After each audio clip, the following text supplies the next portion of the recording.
Hey everyone, welcome back to the channel. Today's video, we are going to be feeding some snakes, and I'm going to be going over 5 common issues that you will probably come into contact with when you're keeping snakes or venomous snakes. So stick around.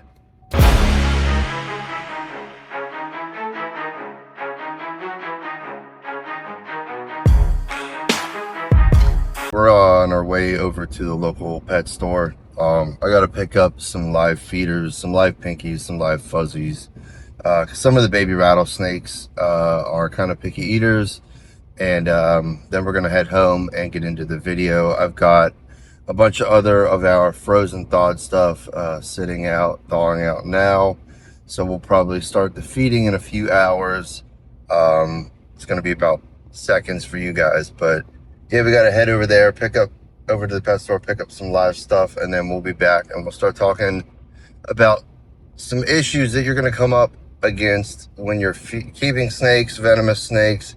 I mean, this goes for even reptiles too, some of them, and some techniques or some tricks that I have learned over the years to be able to easily overcome these issues and keep your snakes healthy. So we will be back in a few seconds here after we get home from the store. All right, everyone, we're back. Got some rodents down here, some rodents over here, and I was getting ready to start feeding my dubia colony here, and I realized I don't ever show any of that stuff, so I figured I was going to show it. So here we are. Got this old water pellet stuff. Dump that out. Set that there, and then we got, you know, some of this stuff here. Trying to do this with one hand, so well, that's good. Put this here, and then we set this down in here in our little dubia colony. All these little dubia roaches over here. But yeah, we got a little dubia colony in there going for our leopard geckos that don't ever get shown on the channel, but there's one of them right there. This is Astro. We'll show you him real quick. Big old chunky boy. He's old, real old. Yeah, nice. Oh, stay in there, buddy. Anyways, he's got a nice little label down there, and maybe we'll feed him later. He eats right off tongs. It's pretty funny. All right, everyone. Before we go ahead and get into the feeding part of this video, I'm going to go ahead and go over 5 common mistakes and issues that you will come into contact with as a reptile keeper, a snake keeper, a venomous snake keeper. Some of them apply more to venomous snakes. Some of them apply to everything. So if you're down for that, go ahead and stick around. And then as soon as we're done going over those 5 things, we're going to jump right into feeding. And I'm going to show you guys feeding some really, really cool snakes. So the first one that I want to talk about is going to be stuck shed, having a hard time shedding, and like stuck eye caps. Now, if you don't know what that means is certain species of snakes need certain humidity requirements so that their skin will shed properly, that they're properly hydrated. And if they don't have that and it's too dry, the shed, like when they go to shed their skin, it can be all patchy and some of it doesn't peel off and some of it gets stuck to them. And in some bad cases, you can have their eye caps, which if you don't know, they shed their eye cap too. The eye cap can get stuck on there, almost like a contact lens getting stuck in your eye, and you need to be able to get it out. So one way that I combat that is, as you see, like a lot of my rattlesnakes don't have this because a lot of rattlesnakes and vipers don't really need high humidity requirements. However, my Cribos and Indigo snakes, they all have these plastic tubs in here with a hole drilled in the top.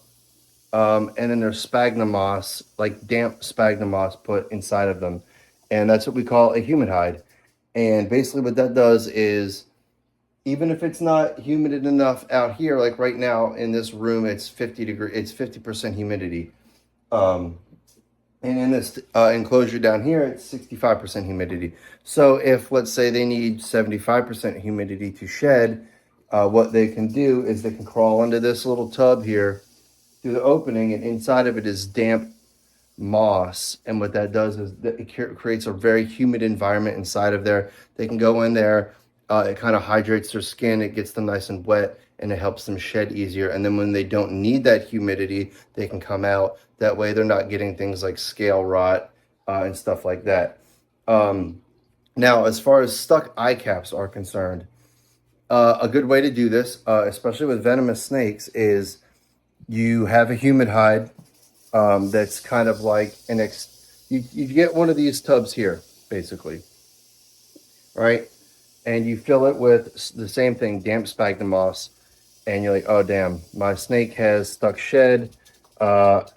We need to put them into this humid hide, and it's locked, and you leave them in there for a few hours to soak, to like get the skin nice and moist and wet, so it's easily pliable and easy for you to work with. And then you use something like this, a clear plastic tube to insert the snake into, and then you grab it by the tail and you just let its head come out this tip here just a little bit. And then with a partner or a coworker or something, with a second person, I wouldn't try to do this by yourself. Don't recommend that at all. But one person holds the snake in the tube, and then the other person gets like a little Q-tip, and you just make sure the Q-tip is wet and just kind of very gently massage over the eye. And a lot of the times, if you soak that animal properly and it's not too bad, that little piece of skin will stick to the cotton and just kind of pull right off, just like some skin when you have a sunburn, when you're sunburnt and your skin is flaking off. You get in a shower and you go like this, and it all just kind of peels right off. It's kind of the same thing. And I guess if it's really bad, then you might need to get a small pair of tweezers and like kind of get it, and then like get under it and just very gently pull it up. Now, I don't recommend this if you're inexperienced. And I definitely wouldn't recommend trying it for the first time with a venomous snake. If you've kept pythons or boas and your room isn't humid enough, you definitely know what I'm talking about. If you keep any sort of dry mark on and your room is not humid enough, you exactly know how to do this. So that's the first thing, is stuck eye caps. So we're going to go ahead and move on to the second problem that I'm going to talk about today. Okay, so issue number 2 that you will come against, especially if you keep a large amount of snakes, venomous snakes, reptiles, is going to be a refusal to eat. Some snakes will go their whole life and never refuse a meal. That's always great. And then sometimes you will have an animal that just refuses to eat for 4 months straight, and then you're like, what's going on? Sometimes babies, especially baby rattlesnakes and some baby dry marcon, will refuse to eat. And a way that I have done that, like I've overcome that in the past, is you will attempt to feed them. They don't take the food. You then place the food in there where they're curled up, wherever they're at. You lay it near them, like very close to them, so they can smell it and see it. And then what you do is you get a sheet and you cover the front of that enclosure with the sheet. You turn the lights off, and then you just leave it. You walk away. Now, you don't do this with live prey. Obviously, you don't want to leave live prey in with an animal, because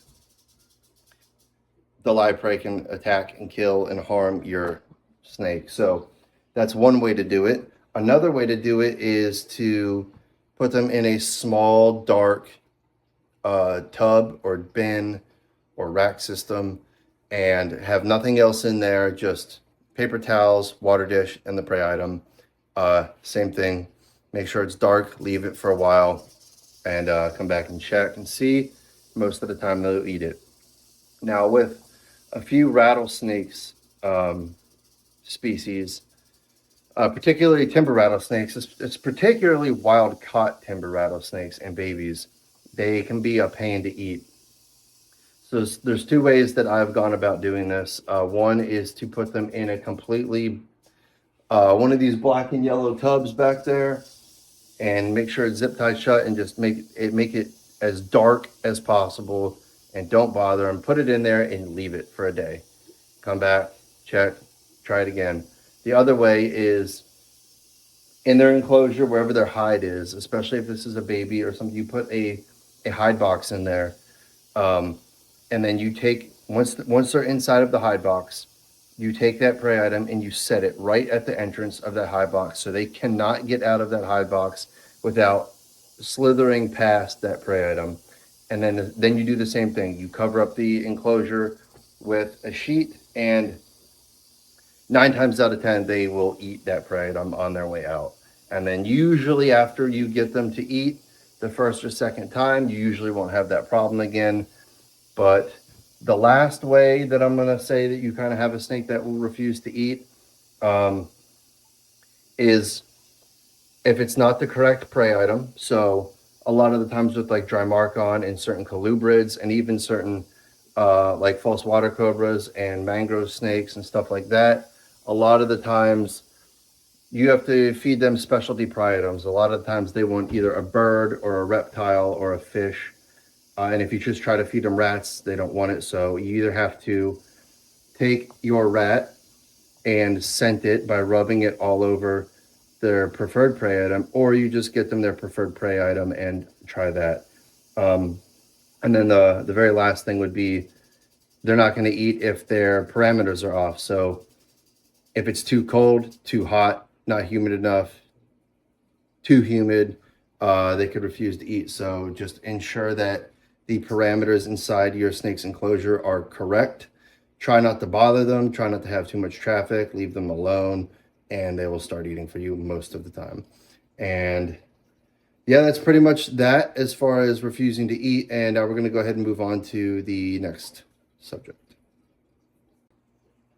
Okay, everyone, the third issue that I'm going to talk about today, third issue, whatever, that I'm going to talk about today is mites, reptile mites, snake mites.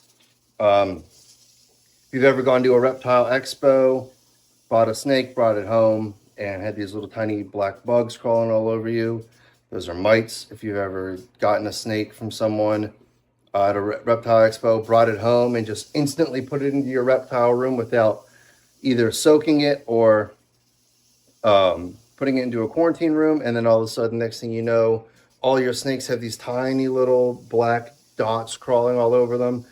You have reptile mites, snake mites. So I've had snake mites. Everybody who's ever kept snakes for more than a few months has ran into snake mites in one capacity or another, whether they've had a full-blown infestation or if they've just picked up a contaminated animal or something like that.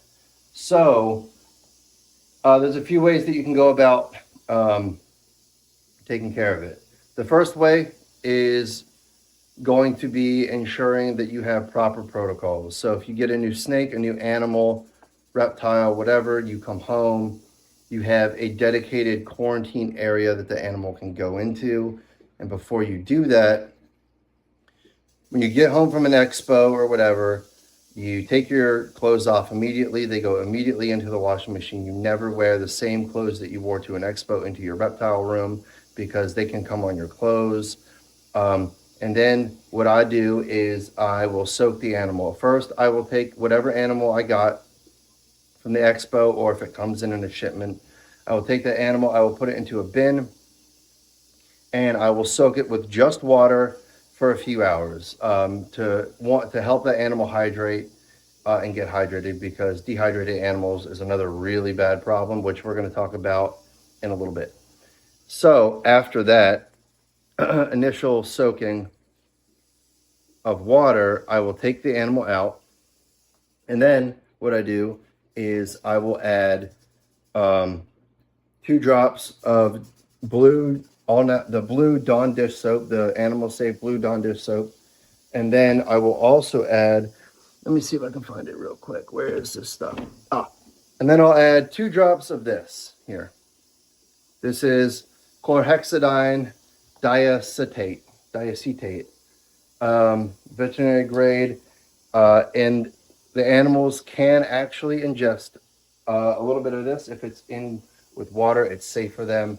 And then I will soak the animal in that for probably another 4 to 5 hours, making sure that, you know, if it's a normal size, you don't want the snake to be floating in the water, but you want them to be able to get their full body in the water. And what that does is, between the Dawn and this stuff, it will drown the mites and kind of kill them off.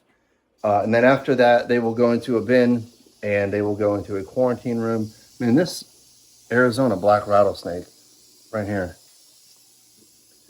this snake will absolutely not shut up. They just ate a mouse, so they're kind of irritated right now. We'll come down here and see if I can get out of his way. So then the animal will go into a quarantine room or quarantine rack, far away from all my other animals for a while, until you can kind of see what's going on. So that's a way to prevent bringing mites into your room or your collection, whatever you want to call it. Now, you have a full-blown infection. Let's talk about that. The way I do it is the way that, forget the guy's name. I think it's I'm forgetting. I will, right here, I will put his name on YouTube. He's a retic guy, and he uses Permectin 2. It's a little white bottle with green words on it. It's Permectin 2. There's directions on there. You dilute it down in with water, put it into a spray bottle. And what I do is, if there's a full-blown infection, you're going to have to take all your animals, all your substrate, everything, pull it all out of the enclosures, completely spray the inside of the enclosures, completely sterilize the enclosures, and wipe it all out. And then what I'll do is, we get packing paper and packing paper, and it's newspaper like stuff, but it's used for moving. Line all the enclosures with that, and then hit all the seams, hit the whole enclosure with all this Permectin stuff. And then I even go as far as to hitting all the seams around my room. I hit the complete door frame of my room. And then you let it dry out. You remove all the water bowls, so this stuff cannot get in their water. If it gets in their water or they ingest it, it can kill them. Then I put the snake back in there. It smells really crazy, like really strong chemicals. I put the snake back in there, and you just kind of lightly mist the snake. I try not to get it on its head, but I just kind of hit its body real quick.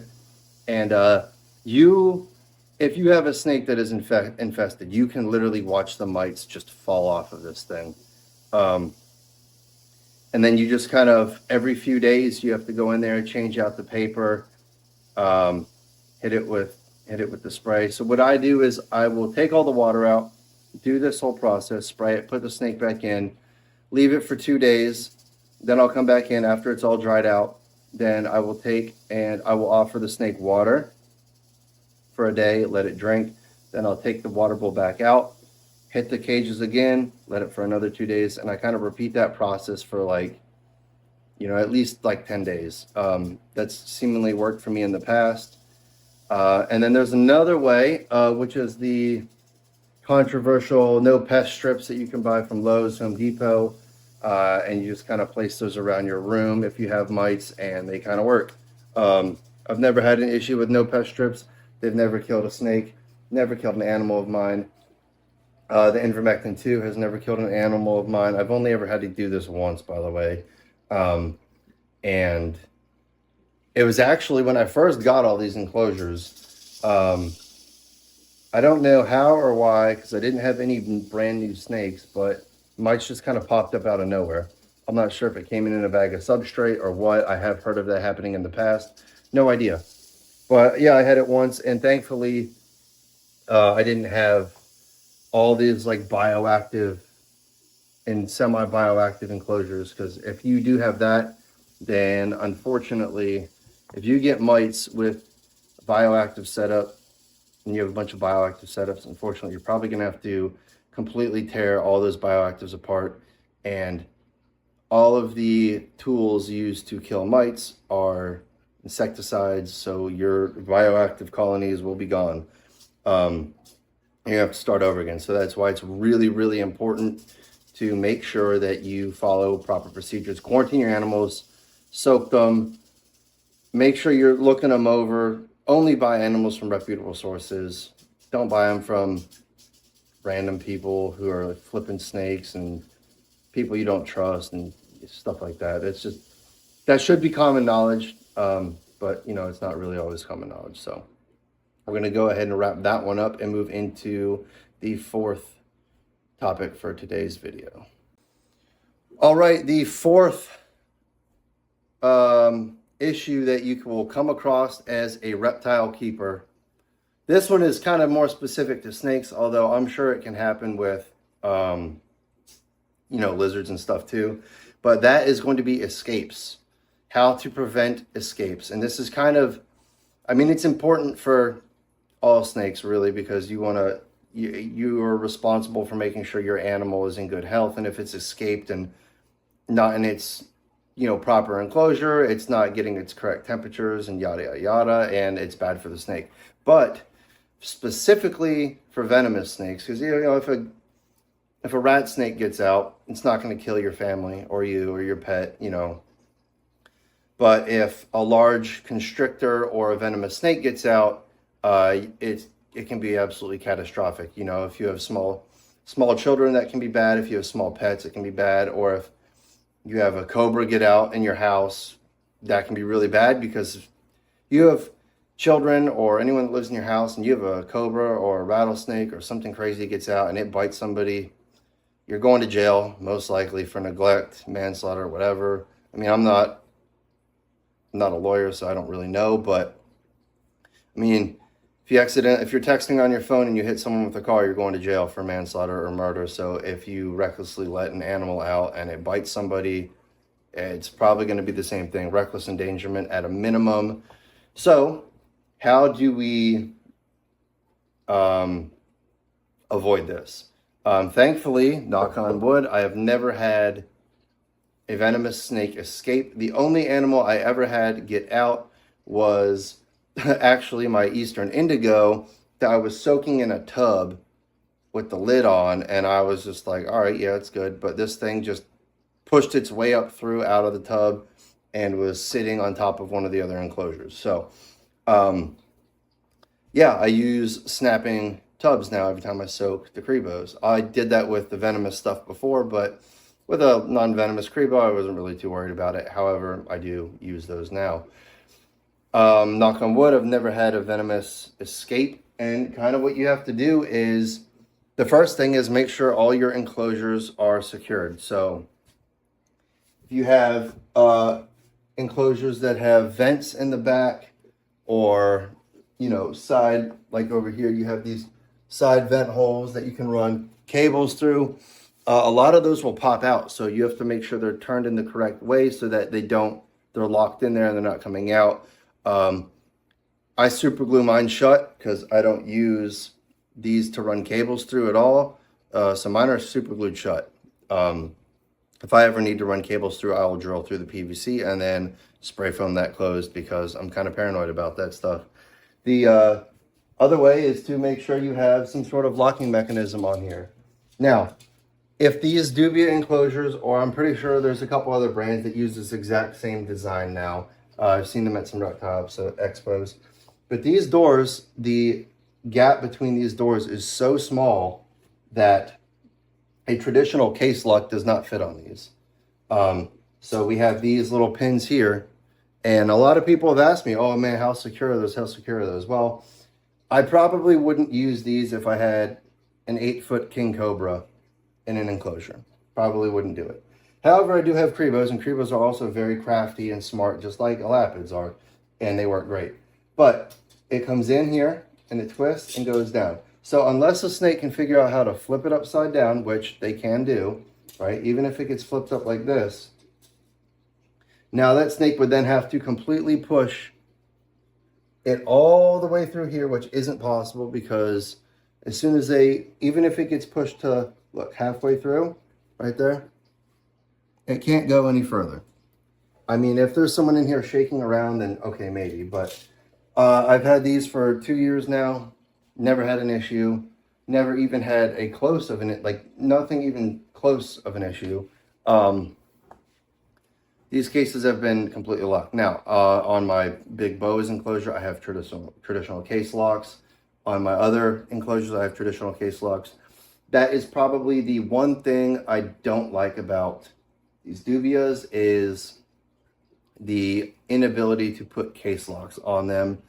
However, the gaps are so small and these doors are so well put in there, and it's not really the easiest to open these.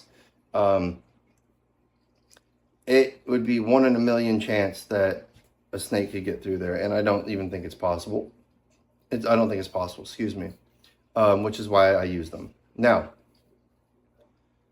if these were in my bedroom and not in it's their own separate enclosed room, I probably wouldn't use these. I would probably find another way to put a case lock on there. You can put a case lock on there. It just makes opening the door like very hard, next to impossible, because it pulls again. It's like it slides against the glass, and I just don't want to scratch up my doors. So that leads me into the next thing, which is having especially if you're keeping venomous, having dedicated rooms for them. I know there are plenty of people that keep venomous in their bedrooms or in their wherever.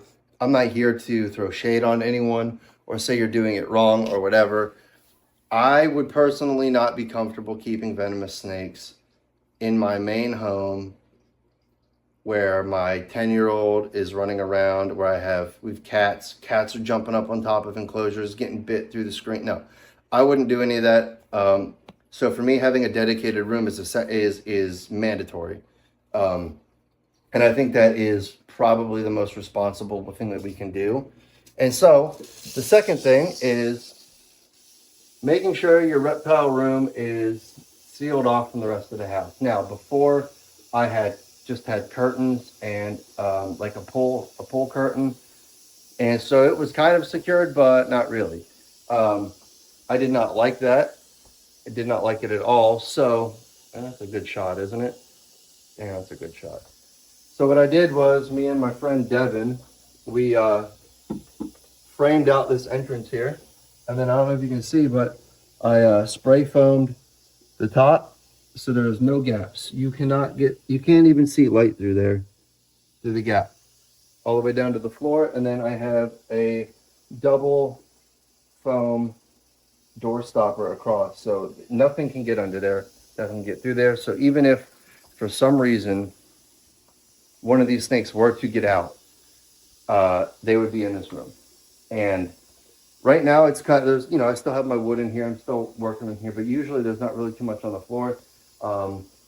And yeah, so I would then see the animal, before I walk into this room every single time. I have a glass door.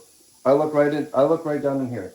Every time I walk in here, I look to make sure there's no snakes on the ground. I walk in.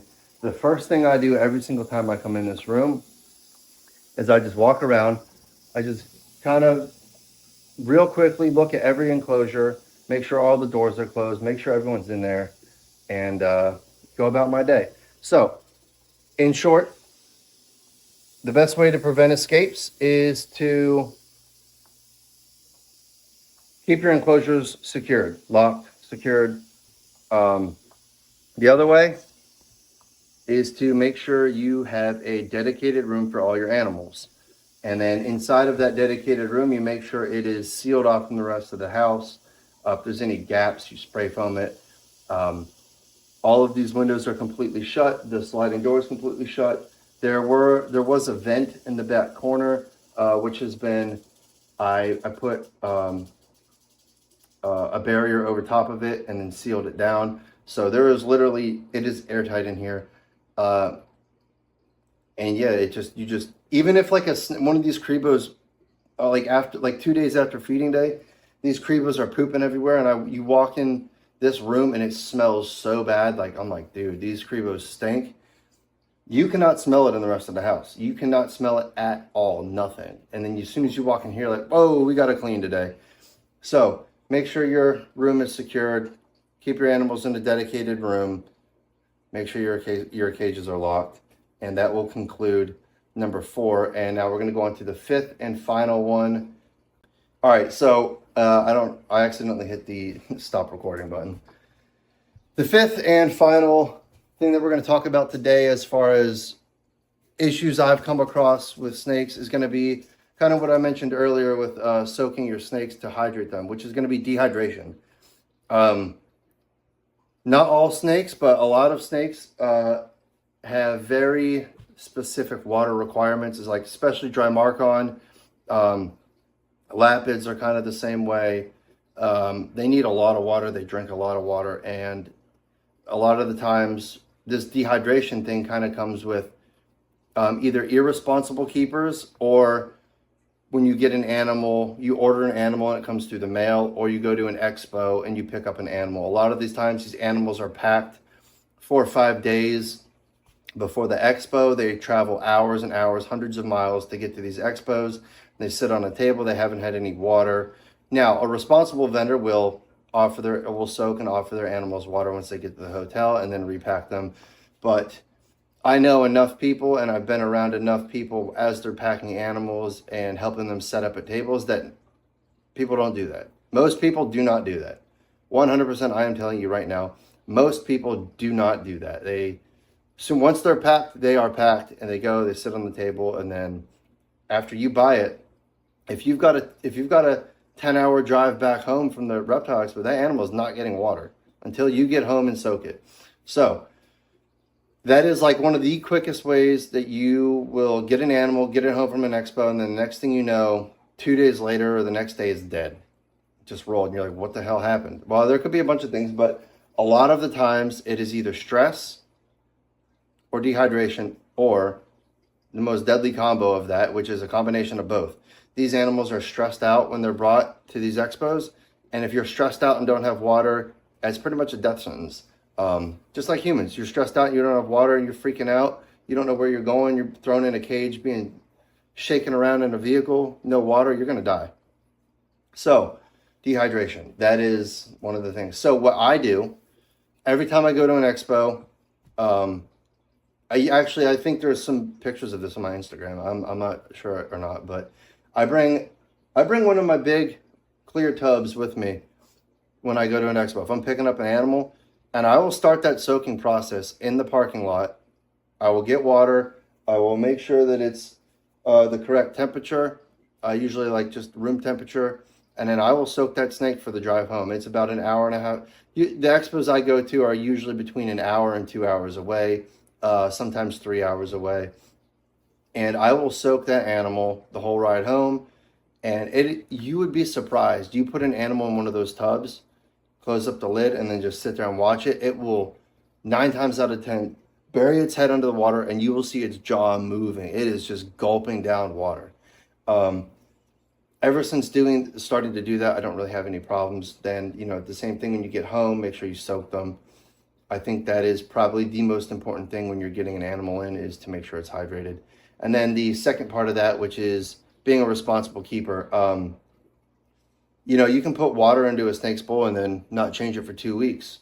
And, water will get kind of nasty and it'll slowly evaporate. But if the water is gross enough, a snake's not going to drink it and they can dehydrate. And if you're just kind of lazy with your keeping and you're not in there every day, every other day, topping their water off, making sure they're good. People can get busy with things. You can, all of a sudden something came up, you had to go out of town, you forgot to add, and the next thing you know, you come home, you got dead snakes. It can happen in a matter of days with them not being properly hydrated. So that is the 5th and final issue that we're going to talk about, that we talked about today. Water. Always make sure go in your snake room. You literally are spending thousands and thousands and thousands of dollars on these animals, on these enclosures. I don't even think there's a single snake species that you can get for under $50, maybe $25 for like a baby corn snake or something. But all of these things are generally at least hundreds of dollars. if not thousands of dollars, and sometimes even way more than that. The enclosures, the setups, the equipment, tens and tens of thousands of dollars. A lot of these things, a lot of these people. My room is well over that. And if you are spending all that kind of money and you are taking on this responsibility and you're not coming into your room every day, every other day, and making sure everybody's water is good, then you shouldn't be keeping these animals, or you need to reevaluate your priorities because you owe it to them. Just make sure they have water. When you get a new animal in, hydrate them. And that is pretty much that. So thanks everyone for sticking around for this part of the video. Now we're going to get into the fun part where everybody's here, which is the feeding part. So stick around. Just before we get into all the feeding tonight, I want to throw a quick disclaimer out there. If you do not want to see feeding videos, this is your time to click off the video. Thank you for watching the video. I appreciate it. I know not everybody wants to see this sort of thing. However, it is a part of nature. This is what they do in the wild. There is going to be some frozen thawed live feeding. There's some frozen thawed feedings and also some live feedings tonight. So if that is not something that you want to see, thank you so much for sticking around. Please click off the video now. I'm going to go ahead and roll a warning cut screen real quick, and then we're going to get right into the feeding. Don't usually do live feedings on here, but we got this little pinky that we're going to set here. And the first snake we're feeding is our nose-horned viper. This thing is pretty spicy, actually. He's grab these tongs here for this pinky. He's a pretty spicy one. Yeah, you see he's already striking. He's kind of wild looking. So we'll just do this, and already got him.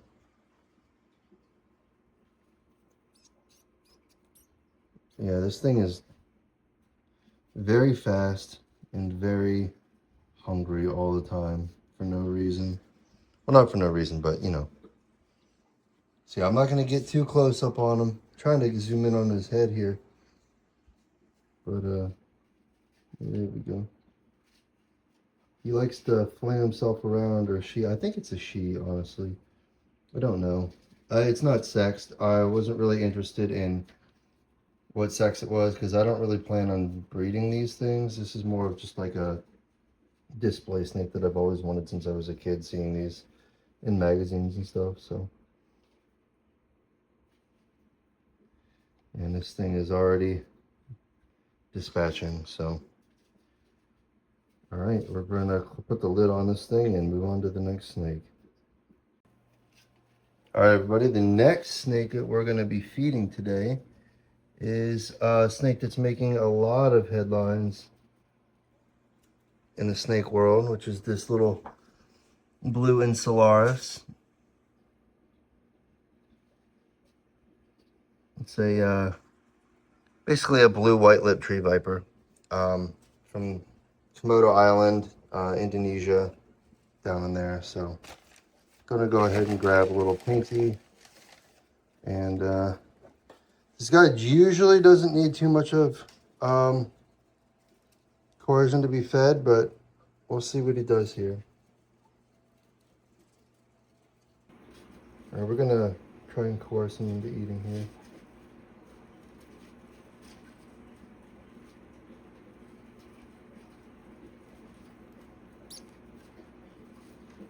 There we go. Just a little bit of coercion. Bite and hold.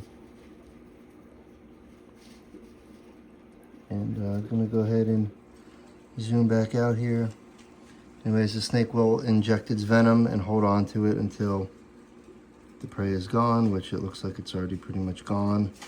And then you'll go ahead and eat them.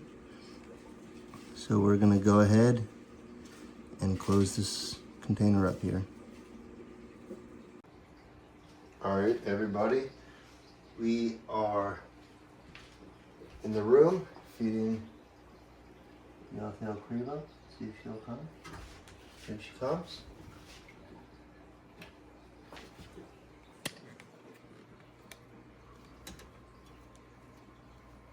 She's gonna gobble that thing right up. Take it back into her little hole back there where she hides.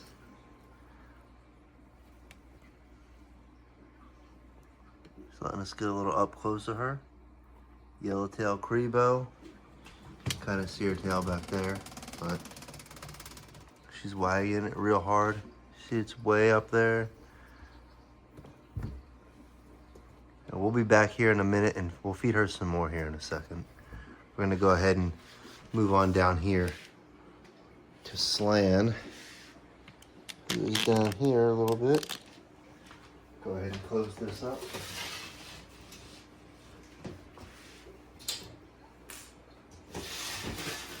Slan's right here. We're also giving her a chick, as you can see.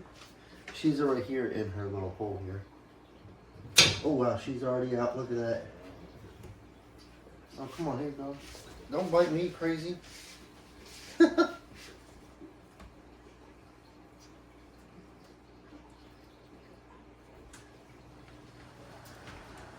Now, as you see, she's out here. Our xanthic black-tailed Cribo eating right on the floor. So, I am going to put her back into her enclosure here.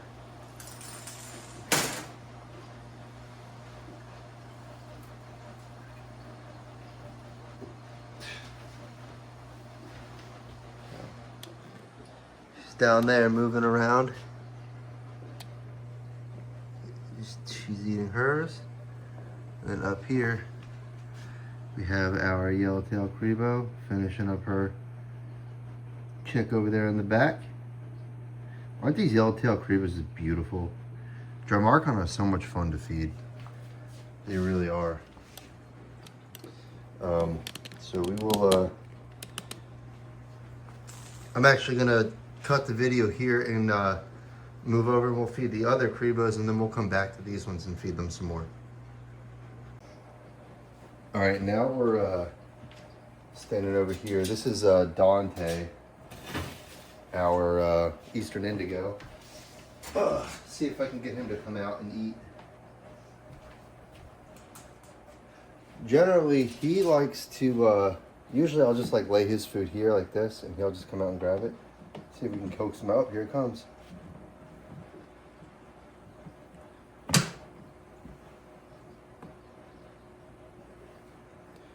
See if I can get a close-up for you guys.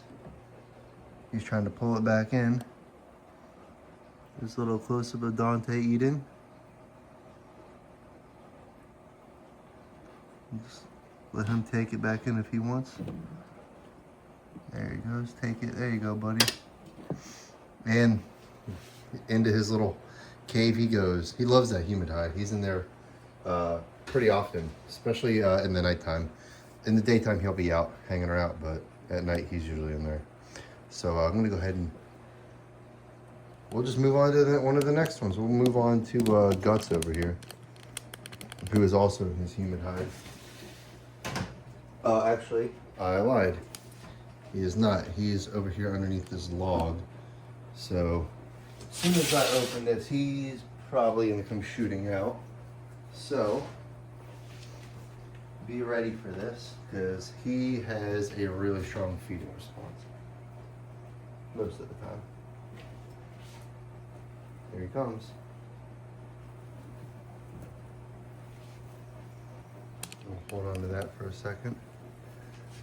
But you guys, uh-oh, he ripped the head off this thing. Bro, don't you want the rest? So I can lower that down a little bit. Sorry about the movement there, everyone.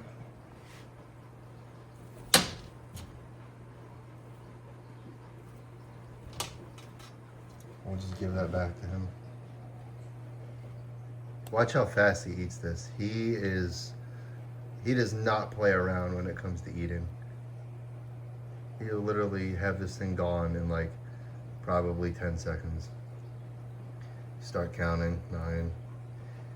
I don't know. He's gonna just, this thing will just be gone. And he'll be ready for his next prey item. Which right now we're feeding them all chicks. It's winter time, giving them chicks, easier to digest, less fatty. Generally just Cribos love chicks. Any type of bird prey they really like. So we're actually just gonna offer him his next meal because he's already done. As you can see, it's sliding down there. Here's your next one, dude. And, uh-oh. He doesn't have it. I don't want him to think I am the prey item, which he does.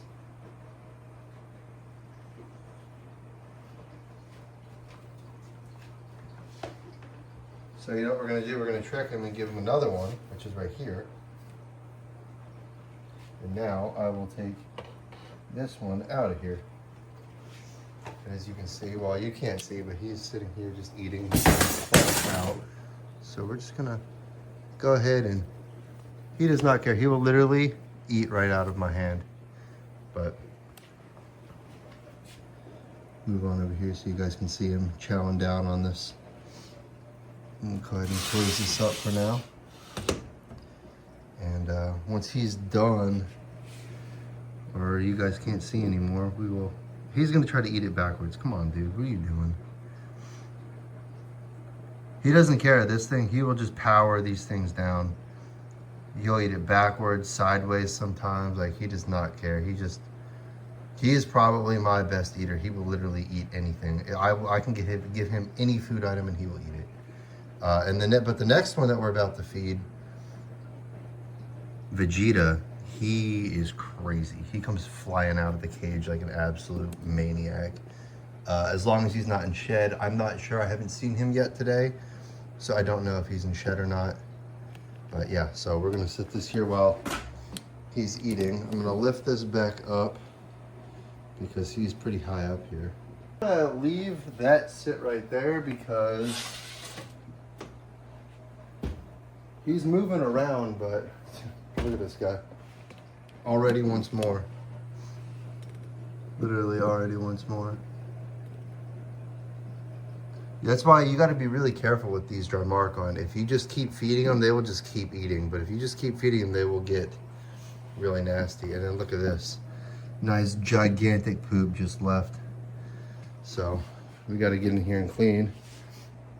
I don't know if you guys remember me saying earlier about how this place is so sealed off you can't smell the poop. Well, I can definitely smell it now. He pooped a little while ago, so. Let's see. Let's see if Dante is ready for his next one. I'm gonna try to get this up close here. See if he'll come. Let me move this heater out of the way real quick. See if I can get this like real close in on him. Yeah, there we go. Dante gets 3 chicks tonight, and everybody else is getting 2. Here he comes.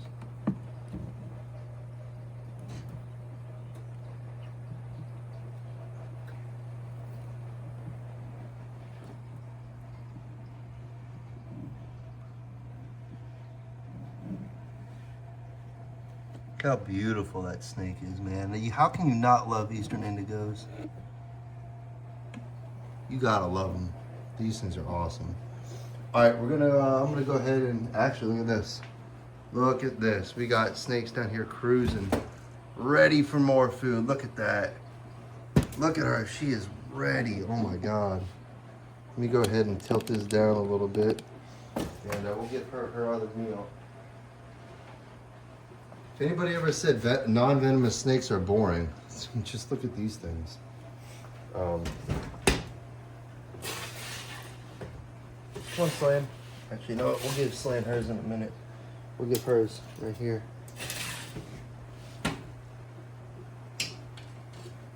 Come here. Want your food?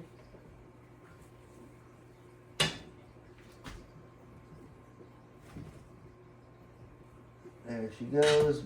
God, she is mad. Mad. Chowing down. I don't know if you can't really see in there too well, but she is devouring that thing. So we'll go ahead and let her do her thing. That's it for her.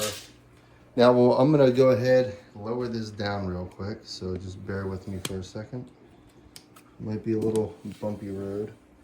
All right, we're gonna feed Slan again.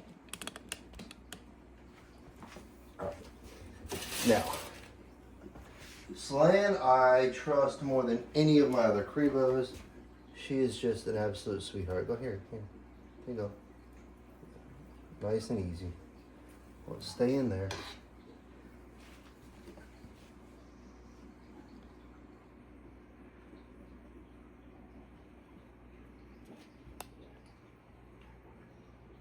And they don't wait. They just instantly go. But I don't know if you guys can see the difference between Guts, how gold Guts is compared to Slan.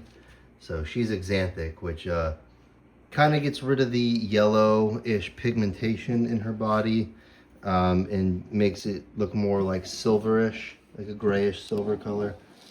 That's why she looks this way. Yeah, so she's actually pregnant right now, and we are expecting babies probably at the end of February. Well, eggs, not babies. Eggs in February, and then babies will probably come in July. But then let's move on over here. Look at this tree snake we got right here. Just kidding, that's a water snake, or a water moccasin. Oh, look at that. Actually, let me go ahead and stop this real quick and get this camera readjusted. Vegeta just came flying out of his enclosure. All right, so Vegeta just came flying out of his enclosure.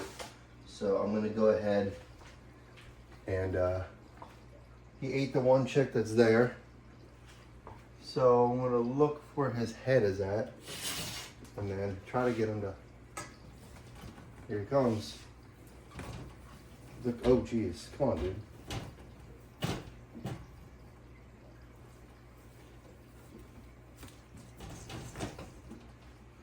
Yeah, he's just gonna rip it away. And then, yeah, he's, okay, bro. Do you really need, do you gotta be that dramatic, my guy? This thing is, I actually probably need to close this because if I don't, he's gonna come flying out and grab me the second he finishes eating this. So yeah, it's Vegeta, our male yellowtail Cribo, who I've been trying to pair up with this female yellowtail Cribo. She hasn't really seemed responsive, and he kind of really hasn't seemed too interested, honestly. Thankfully, there is no aggression, though, which is good.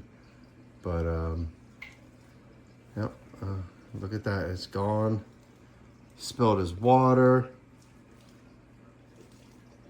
I don't know if you can hear that, but he's like crunching down on this this chick. So yeah, I don't know if you can see him back there or not. Maybe up here a little bit. I don't know. You might be able to see him back in there, but yeah. So there's that. That's the psychopath Vegeta. That's kind of why we named him that, because you know, Vegeta in Dragon Ball Z is kind of crazy. So that is the, oh, he's gonna bite the glass now.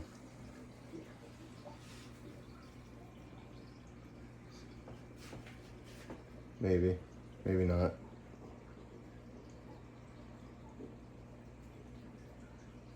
Yep, here he comes. Sees this. Oh, well, surprisingly, he doesn't want to attack the glass anymore. That's good. All right, dude, well, you enjoy the rest of your night, Vegeta. We're gonna go feed the rest of these snakes. Okay, now we're back here with Dante for his final chick, as long as he still wants it, which he will. Come on, dude. No, come on out. Come out. There you go. Come on out, grab it. Earn that meal, bro.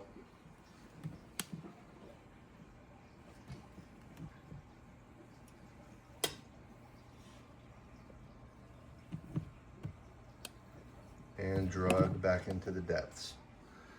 All right, well, let me see if I can lift this at all and see if you'll like show anything going on. Not really. You can see the sphagnum moss in there I was talking about earlier, but yeah. So there we go. All right, I'm gonna go ahead and turn this off, and we're probably gonna feed the Dorissus because he is patiently waiting for his food, as you can see.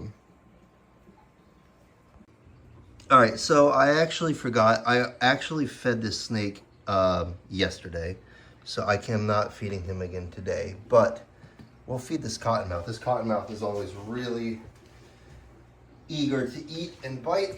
So we'll go ahead and take this off here, slide this back a little bit, slide this on in here, make sure you can see. Gonna bite. Are you just gonna eat it? Okay, that was dramatic, bro. Set that right there for you. Well, that's about as exciting as that gets. He'll probably just wait like a good 20 minutes or so, and then he'll go and grab it. He never eats really quick, so it's just laying there, and he'll go and eat that in like 20 minutes. So this thing is always ready to go. Now look at him, he's looking at the camera like he wants to eat it already. But you already ate and we can't get you fat, so we're gonna move on to some of the other rattlesnakes. All right, everybody, I got the camera set up here. Bulma is freaking out. She still wants more food, as you can see. She's right here, going crazy. Slan is down there. She wants more food. Cottonmouth is looking like he's starting to head over that direction.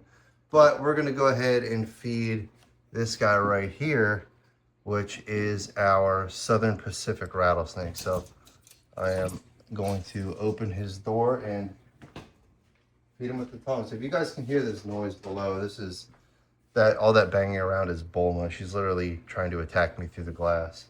So I'm gonna go ahead and slide this open here. Stand back here. Offer him this prey item.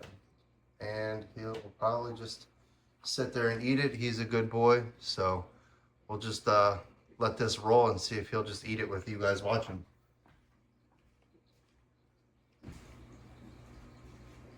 You know what? Actually, I'm going to go ahead and stop talking, and we're gonna just fast forward this. So this is gonna be like fast motion. I'm gonna put some music behind this and just watch you guys like watch him eat.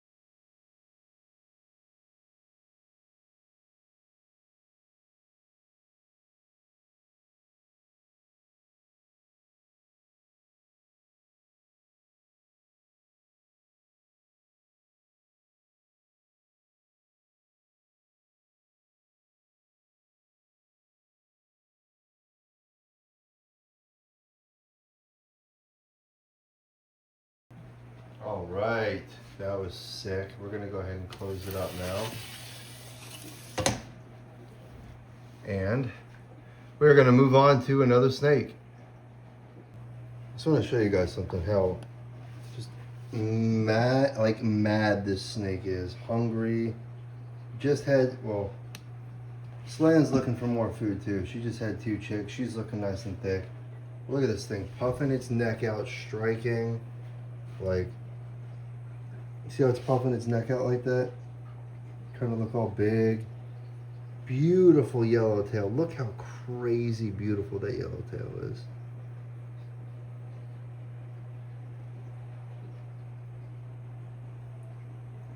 Look at her moving the camera over here, and she's like trying to, she's gonna try to bite me.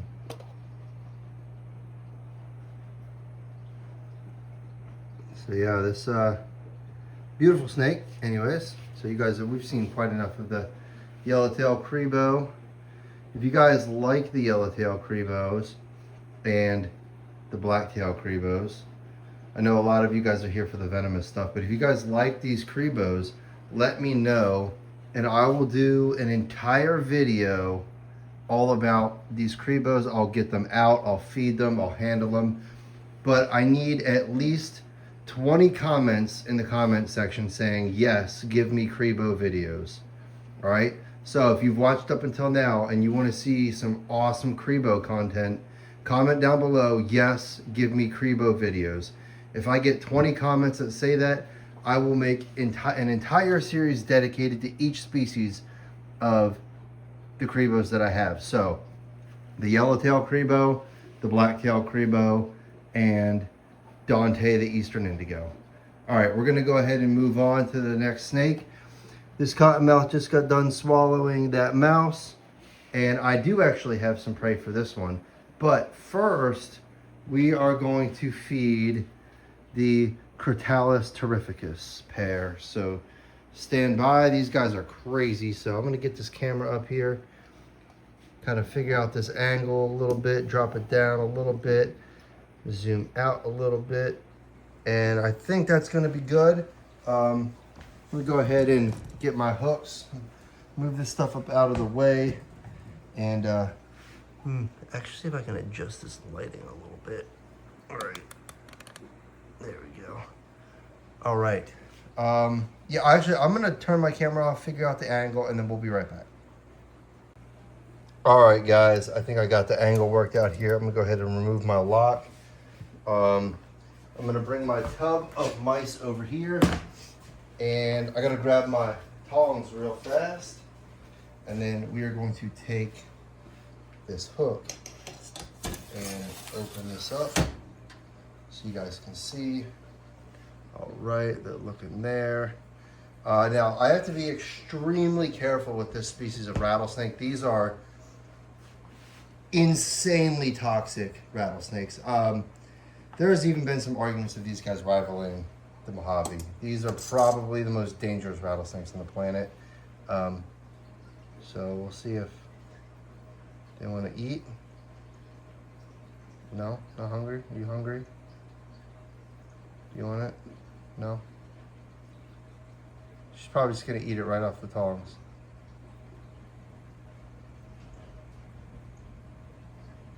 Go ahead, take it.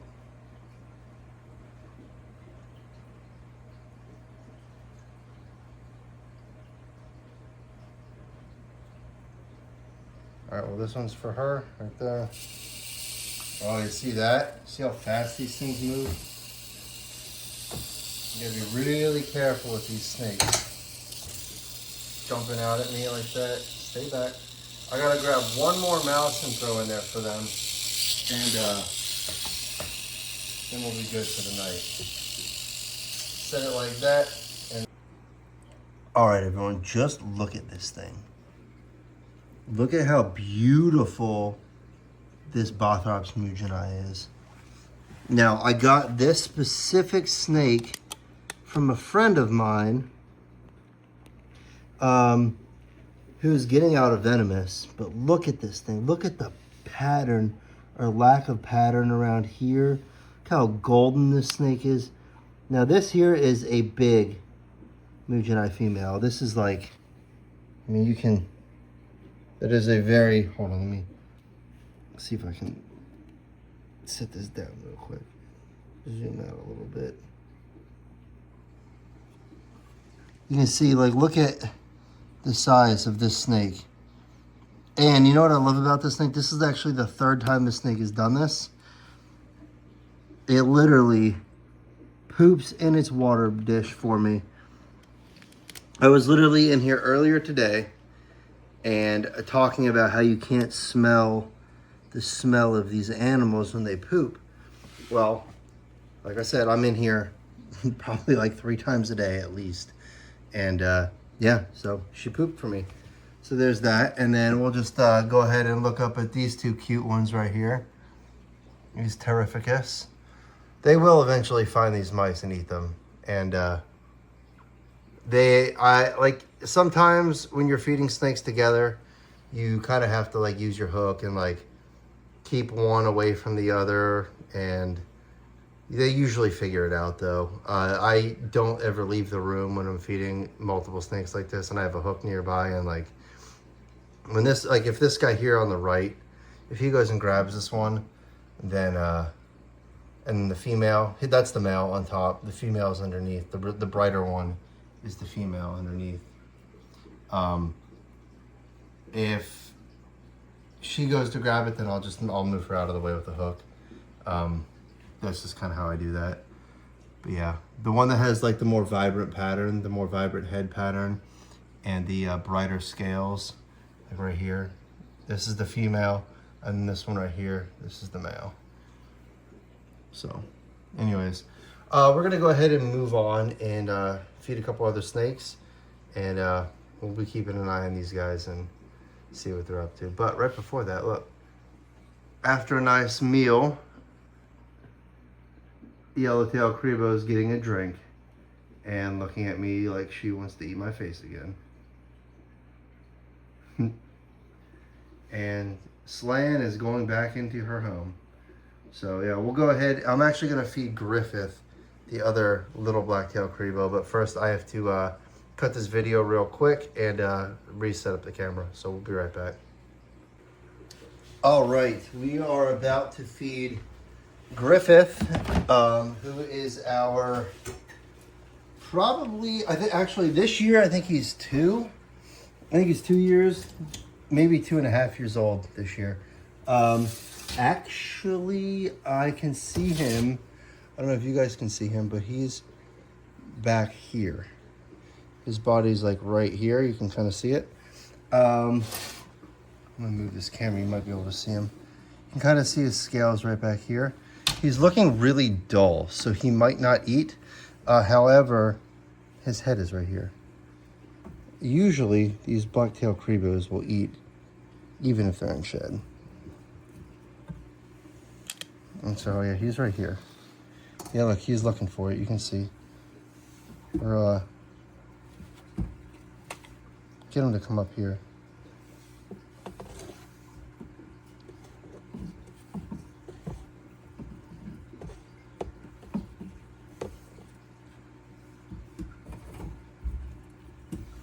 He's right over here. Can't see, so I gotta help him out a little bit. Come on.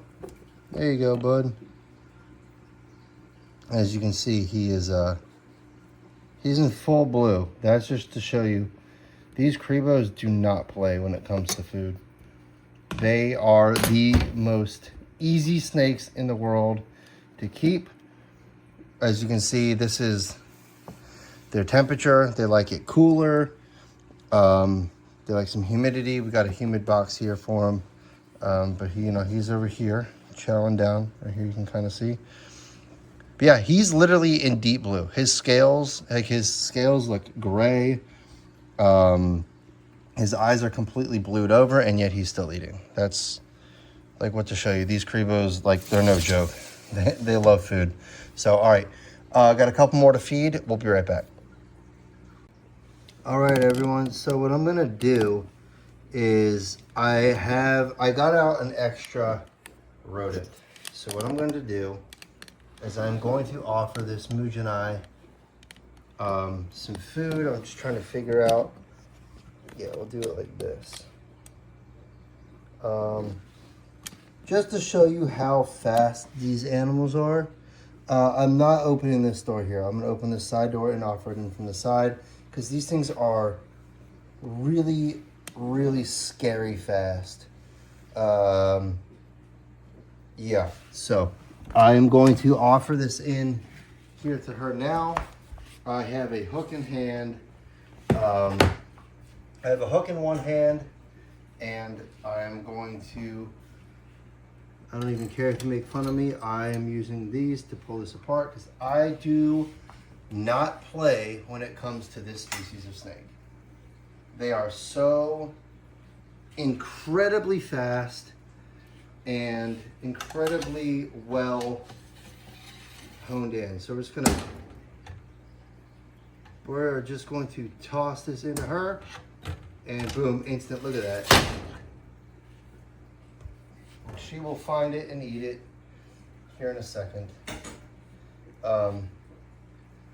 But usually, like, I don't have an issue with this. But this animal is new to me. And It is almost midnight, and these animals really, especially this Mujana here, this one here specifically really comes alive at night. So I'm just a little extra cautious with this animal. That's all. Not scared of it. I mean, I am scared of it. If you're not scared of an animal like this, you're stupid. But I respect it. I know how to work with it. I just am not going to sit in there and mess around with this snake and leave the door open so you guys can watch it eat or anything like that. This is one of those animals that I handle when I have to. I will remove it from the enclosure when I have to, you know, to clean out poops, do water bowls. But I don't take this animal out just to play with it or anything like that. So, let's see if you can. I literally just moved an inch. This snake, these things are so freaking alert. If you've never seen one of these things in action before, yeah, they're so fast, man. It's like kind of incredible, actually. They really impressed me with their speed and their accuracy, and actually surprisingly, like how far they can launch out of the cage. They literally can strike like 3/4 of their body, like in an instant. They can literally throw themselves. It's kind of crazy. Yeah, so not like a cobra that just, you know, it can only strike, you know, from pretty much the distance that it's hooded up, or like a rattlesnake, you know, can only strike, you know, half of what it's coiled up. But no, these things, they can literally launch themselves. Bothrops are in a completely different, they're in a completely different realm. They're fast, they're potent. Yeah, and this one in particular, I don't know if you can see, but this thing here, that is my finger. Do you see the size of the head on that thing? That's like literally probably 2.5 that's almost a 3-inch long head.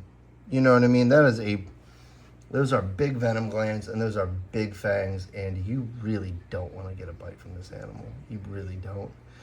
So she actually this animal ate a small rat 2 days ago. But my buddy told me that he was kind of having issues with her. She looks a little bit thin, so we're just gonna fatten her up a little bit. We're gonna give her an extra mouse today. I've been kind of, for like the last 2 to 3 weeks, I've been giving her 2 prey items instead of 1. She seems fine with it. She's obviously pooping fine, as you saw the water dish, and looks like she's finding the rodent. So yeah, she's kind of like locked onto my hand a little bit right now, just because I'm really warm. It's hot in here. I'm sweating. Yeah, she's literally looking directly at me right now. It's crazy. I think you're looking right into my soul, aren't you? But just look at how beautiful this snake is, man. This snake's pattern is crazy. So anyways, I'm gonna move this camera a little bit closer.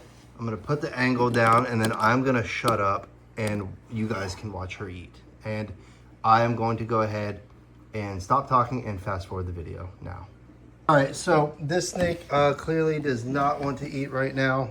I gotta keep paying attention to these guys. But before we do that, I really want to show you guys this snake over here real quick. Sorry for the blurring. Also, what do you guys think of my new and improved fish tank? There's a lot of dust on here because of the sand, but got our Oscar, which is growing, our biker. Got a whole like colony of snails growing in here. We got a wave maker in here, which keeps it pretty cloudy because I used really fine dust, kind of dumbly, but yeah, I mean, you can see it's a very nice, well-kept aquarium. Fish are healthy. So, but anyways, this is what I wanted to show you guys right here. My twisted tea can from the other night. I had some friends over, were showing them the snakes. Look at how beautiful this Bothrops mujeni is. Look at how beautiful. Now, if you guys also were listening earlier, I was saying about how you got to come in here every couple of days and change out the water. Well, this is what happens after a couple of days. Snakes coming in and out. It kind of gets like this weird stagnant shit. I live on a well, so I use well water. It's filtered well water, but it always does this after like, I don't know, 4 days or so. So I got to get in here tomorrow and fix and give them better water. But I just wanted to show you guys, look how beautiful this one is.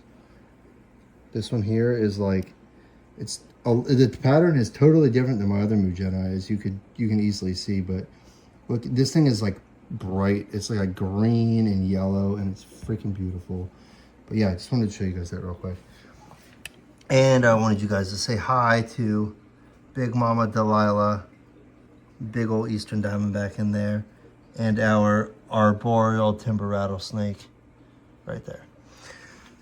So anyways, I think we got a few more animals to feed, but for right now, the Eastern Diamondbacks ate earlier.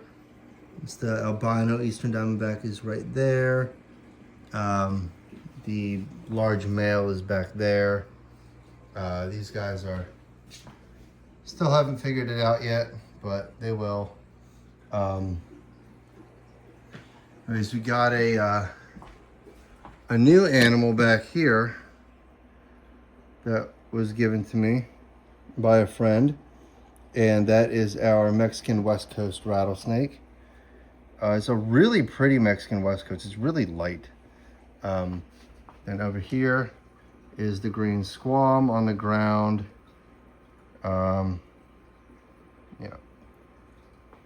We got our, I don't even know if you guys can see this right now, but this is our Boega cyanea, the green cat-eye snake, right there.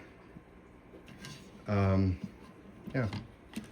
All of our other ones down here ate earlier. As you guys saw earlier, there's that guy, the horn-nosed viper, and then right there is our little blue insularis, baby rattlesnakes. So yeah, I think we're gonna go ahead and I will start feeding the rest of the animals. And these guys look like they're on the move to get some mice. So actually, I'm gonna stop rambling. We got a little bit more to feed here, and I'm gonna go set up the camera and we'll be right back. All right, everyone, we are gonna feed the Dorissus. Now, this snake is probably one of my favorite snakes to feed, just because when this animal, oh, I'm sorry, I dropped the hook.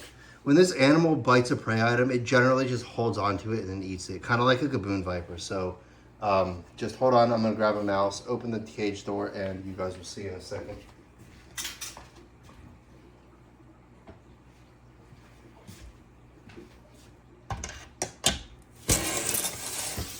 And already striking.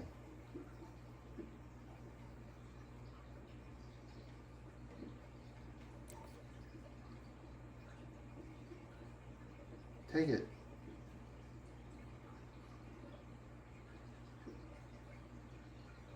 Oh, okay.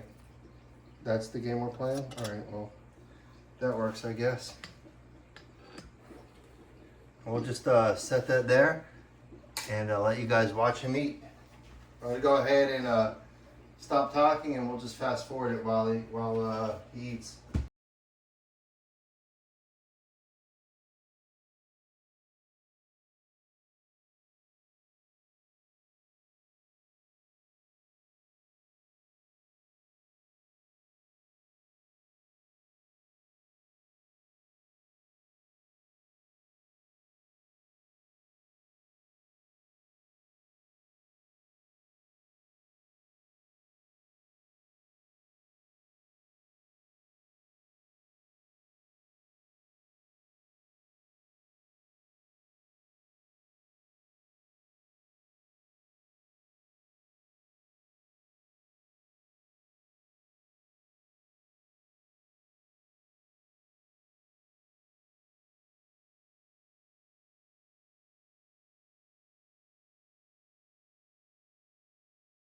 All right, I hope you guys enjoyed that. That was really cool. So yeah, beautiful snake. Love this little guy. So I kind of wanted to give you guys a little update. As you can see, the male, the male is eating his mouse. And then there's another mouse over there. And every single time I've ever fed these guys, they never eat more than one mouse. So he's gonna eat that, and then she'll probably venture over there and eat hers. But if you can see how on the very top of your screen, right here, you see how bright and red and orangish the pattern is? And you can even kind of see it down in here too. The male is the one that's on top of her, and the female is underneath. See, she's like crazy, crazy beautiful. This one right here. It's her little head. I don't know if it's gonna zoom in, but there we go. Beautiful snake. Love them both. So, the only thing I have left to feed is the false water cobra, so we will do that because that's always fun. So stand by. All right, we're at the false water cobra. Go ahead and open this up. And actually, I need to grab my small tongs.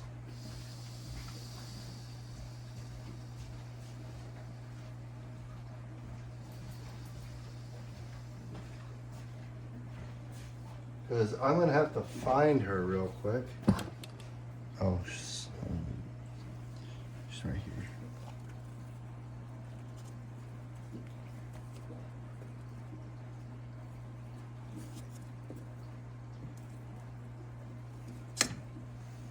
Interesting.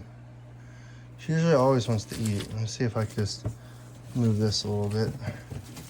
Get this out of the way and maybe she'll eat for us. As soon as she smells it, she's gonna bite it. No? Are you really not hungry? Okay, all right. Well, the lavender falsie is not hungry, which is the strangest thing ever. Okay, well, hey, she's not hungry. We will put her little habitat back in here. You guys can see her all hooded up back there, not feeling the food whatsoever, so that's okay. She did eat a few days ago. I feed the colubrids way more than I feed the vipers, so I'm gonna go ahead and leave this food in here for her. These little dead pinkies, we'll leave these for her here on her little rock here. And she will probably come eat them here in a little bit, to be honest with you. We'll leave them here. So for me, I like to give this animal a lot of really small prey items. I don't like to give her gigantic prey items because colubrids like this are not like constrictors. They can't open their mouths crazy wide. So I give them a lot of small prey items, and you know, she stops eating when she wants to stop eating. So, and then whatever is left over, it just gets thrown out because I don't, if a snake refuses food, I don't offer it to another animal because that could be a sign of contamination. So I'm actually going to take these tongs that I used to feed her. She just refused food, which is weird. So these tongs are going to go into the disinfectant, and I'm going to grab my other pair of tongs to feed the rest of the animals. But the rest of the animals are just like some babies, and they don't strike or eat in front of the camera. So I'm going to go ahead and cut the video here. We're going to roll over to the end clip. And yeah, we'll continue on with the video. All right, everybody, thank you all for watching the feedings. I hope you guys enjoyed it. I really do. As you can see, there's still one mouse left in here, so my night is not over. I gotta stay in here. I gotta make sure she eats her food, and if not, make sure he eats the other one. And yeah, and then after that, I will go to bed because it is almost 1 o'clock in the morning. It is late. It's been a long day. So I appreciate you guys sticking around. Remember, if you guys want to see Cribo videos, post in the comments, show me Cribo videos. And you know what? Actually, if you want to see any other videos, comment in the comment section below what kind of video you want to see, the type of videos you want to see, and if your comment then gets 5 likes or 5 other additional comments underneath it, I will absolutely make a video on it no matter what it is. So if you want to see, you know, rattlesnake pooping videos, comment that below. And if 5 other people comment on it, I will make a video on rattlesnakes poop. So anyways, thank you guys for sticking around. If you liked the video, smash that like button. If you are new here, please consider subscribing. If you like snake content, venomous snake content, during the summertime, we post content when we're out herping, running around. I post tips, tricks, basically anything snake, reptile, amphibian, and even fish related. I will be posting videos on. So if you like that sort of stuff, hit the subscribe button. I greatly appreciate it. And until next time, we will see you. Wait a minute. So you know, it's late. I'm getting tired. Anyways, thank you all for watching the video. I'll see you next time.